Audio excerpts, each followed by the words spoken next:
are some of the papers we've got for you today. Nigerian Tribune is the first one here. Look at this. Row in Senate over tax reform bills. Ndume, Ningi, battle Deputy Senate President Barrow over appearance of Oyedele Zach in chamber. Bills will ensure sustainable economic growth. Tax Reform Committee Chairman. So that's ascribed to him right there. And beneath that list story, court remands Yaya Bello in AFCC custody to deliver ruling on bail application December 10. So that's what you see right there. And beneath that story, I created more states to erase fear of northern domination, ascribed to Gowon. So make of that what you will. Blueprint, outrage as presidential team explains tax reform bills to Senate. The writer here reads, bills may be passed today. So what a time it will be. So all eyes will be on that one. Nigerian News Direct also on the same matter. Tax reforms will ease burden of millions of Nigerian workers, ascribed to the presidency, as FIRS boss canvasses exclusion of vulnerable people in taxation. You need to check who they describe as vulnerable in that one. This Nigeria, tax reform bills throw Senate into rowdy session. Ningi Ndume reject FG's team's admission into debate. Deputy Senate President Barrow overrules, allows government delegation into chamber.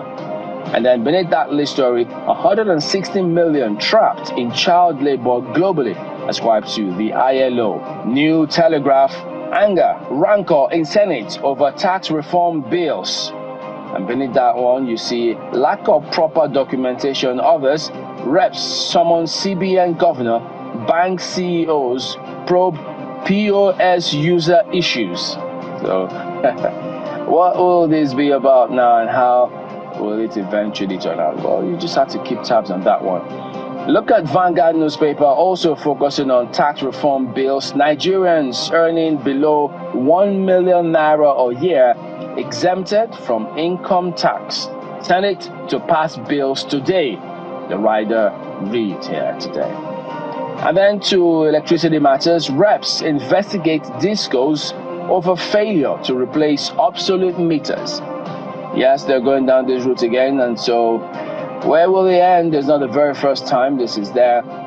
Daily Trust also not missing out on the tax bills. Their version reads, Senate brushes aside opposition, admits presidential committee to debate proposed reform legislations today. That is their version of the reportage here today. The Guardian newspaper has got a different narrative. 555,000 shareholders forfeit 215 billion naira dividend over costs inflation. May not be a good story, so unfortunate one for them, but that's how they lead here today. Daily Times, Senate summons Works Minister Julius Berger CCECC over Odupani, Calabar Highway. So, and then Business Day, Naira steadies after CBN's rate hike as analysts see currency appreciation in 2025. Make of that what you will. So there are some of the highlights this morning. Well, those are some of the headlines that we're looking at this morning, but I'm taking a look at the Guardian newspaper today. Quite a number of stories in the news. One that really struck me really was this one from the former president, Yakubu Gowon, where he talked about, he had met a coalition of Northern Democrats, I think that's what they're called. And then he talked about state creation, and he said, I created more states to douse fear of Northern domination. Page 3 of The Guardian has more details on that. The reason why I bring this up is because now we are with these states, and we're asking for the viability of these states. You know, it's important. I think former presidents like former President Gowon and other former presidents really need to speak a little bit more, you know, because what's happened in our country is now we look at things and we're wondering, how did this happen? How did we come about so many states? Well, he's explaining that he created more because there was fear of Northern domination, and he wanted everyone to feel like they were part of governance. All right, so that's happened. Now this is where we are. these states have to become viable. And like Chamberlain said earlier, we're going to be talking about the new tax bills, that if you're going to be earning based on what you're giving, then you really have to find ways that your state can give more. We have a lot of these states right now in the country, a lot of these governors right now, and the onus is on them to create revenue, internally generated revenue at subnational levels, implementation of government policies at subnational level. We just finished talking about the 16 days of advocacy is still on for sexual and gender-based violence. But we still have places where the Violence Against Persons Act have not been put into law. We still have places where it's still being debated. When we're talking about progress as a people, we can be discussing all of that in Abuja, but what happens at the states? So the viability of these states have come into focus right now, and the implementation of policies that are built to develop our country. So these are some of the things that these states and state governors, and if you're living in the states, that accountability mechanism has to be at the back of your mind. Ensure that you are constantly asking, what about this? What about this? What about this law? In places where the VAP Act, for instance, have not been implemented, where are the women there? You know, well, I know that there's a lot of screaming. Scream louder. It's Operation Push.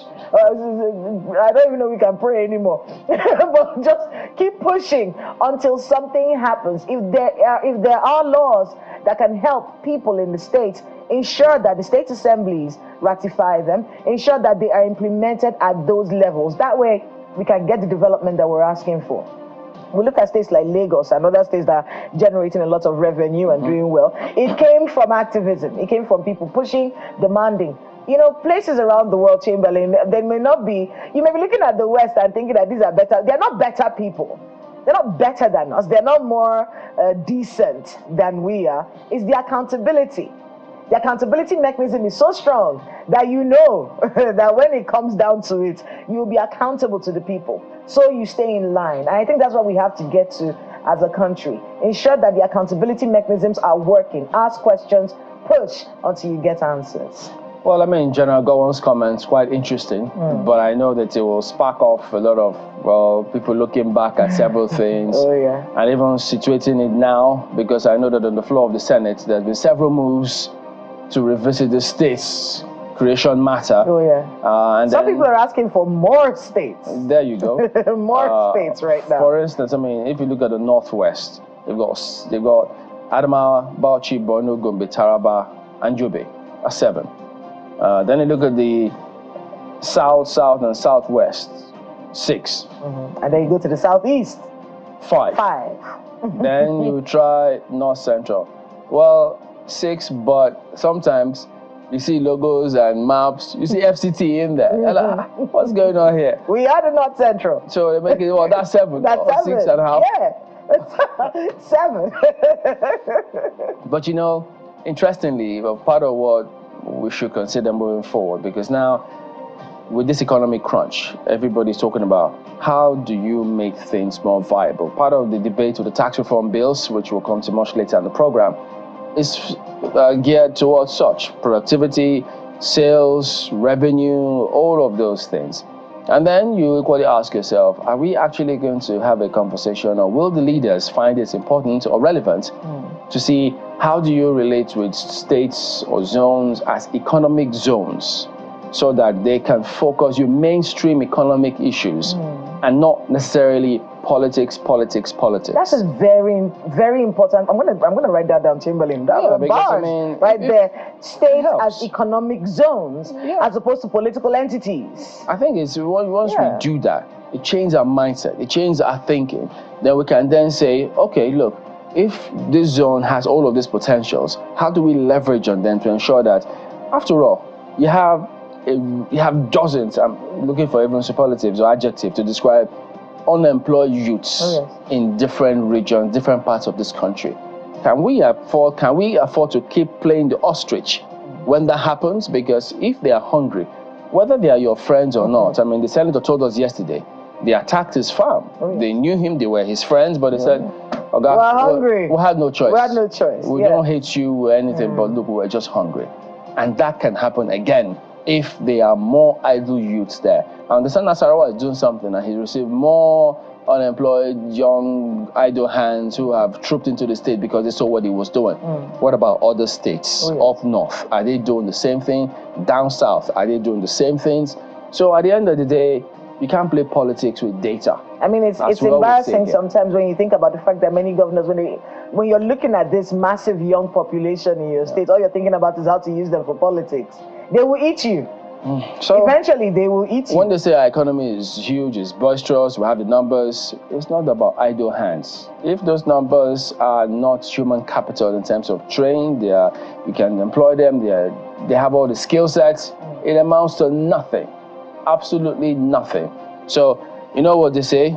A word is enough for the wise. Exactly. Well, back in a moment, everyone. Stay on with us.